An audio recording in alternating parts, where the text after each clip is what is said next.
প্রতিবেদন: শেখ হাসিনার ভারত থেকে দেশে ফেরার ঘোষণা, কি হতে পারে পরবর্তী পদক্ষেপ?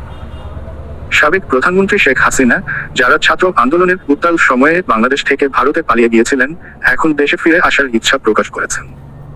তার এই সিদ্ধান্তকে কেন্দ্র করে রাজনৈতিক মহল এবং সাধারণ মানুষের মধ্যে বেশ আলোচনা শুরু হয়েছে। শেখ হাসিনার দেশত্যাগের পটভূমি: ছাত্র আন্দোলনের সময় দেশের রাজনৈতিক পরিস্থিতি উত্তপ্ত হয়ে উঠেছিল। এই সময়ে সাবেক প্রধানমন্ত্রী শেখ হাসিনা দেশ ছেড়ে ভারতে আশ্রয় নেন। তার চলে যাওয়াকে কেন্দ্র করে নানা ধরনের রাজনৈতিক বিশ্লেষণ হয়েছে, তবে বর্তমানে তিনি আবার দেশে ফিরে আসার ইচ্ছা প্রকাশ করেছেন। শেখ হাসিনা ও জয়ের বিবৃতি: শেখ হাসিনা এবং তার ছেলে সজীব ওয়াজেদ জয় জানিয়েছেন যে তারা আওয়ামী লীগের রক্ষা এবং দেশের স্থিতিশীলতা বজায় রাখতে দেশে ফিরে আসার সিদ্ধান্ত নিয়েছেন। তাদের মূল লক্ষ্য হচ্ছে একটি শান্তিপূর্ণ ও সুস্থ নির্বাচনের পরিবেশ সৃষ্টি করা। শেখ হাসিনা বলেন, যদি আমার ফিরে আসার পরে আমার বিচার হয়, তাহলে আমি শাস্তি মাথা পেতে নেব, কিন্তু দেশের শান্তি এবং দলের ভবিষ্যৎ রক্ষার জন্য আমি দেশে ফিরব। নির্বাচনের গুরুত্ব: দেশে একটি স্থিতিশীল ও স্বচ্ছ নির্বাচনী পরিবেশ তৈরি করা এখন সরকারের প্রধান লক্ষ্য। আওয়ামী লীগ নেতৃত্বাধীন বর্তমান সরকার নিশ্চিত করতে চায় যে আগামী নির্বাচন শান্তিপূর্ণ ও সুষ্ঠু হবে।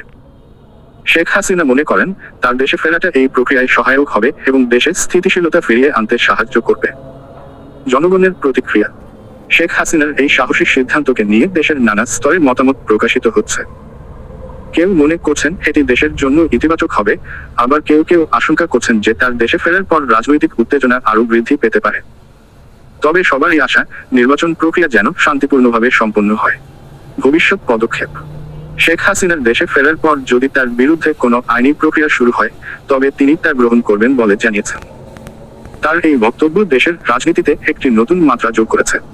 কিছু বিশ্লেষক মনে করছেন, এই পরিস্থিতি দেশের ভবিষ্যৎ রাজনৈতিক গঠনে গুরুত্বপূর্ণ ভূমিকা পালন করবে। উপসংহার: শেখ হাসিনার দেশে ফেরার সিদ্ধান্ত দেশবাসীর জন্য একটি গুরুত্বপূর্ণ মুহূর্ত। তার সাহসী অবস্থান এবং শান্তিপূর্ণ নির্বাচনের জন্য তার অঙ্গীকার দেশের রাজনীতিতে একটি গুরুত্বপূর্ণ প্রভাব ফেলতে পারে। এখন দেশের জনগণ এবং রাজনৈতিক মহল অপেক্ষায় আছে তার দেশে ফেরার পরবর্তী কার্যক্রম।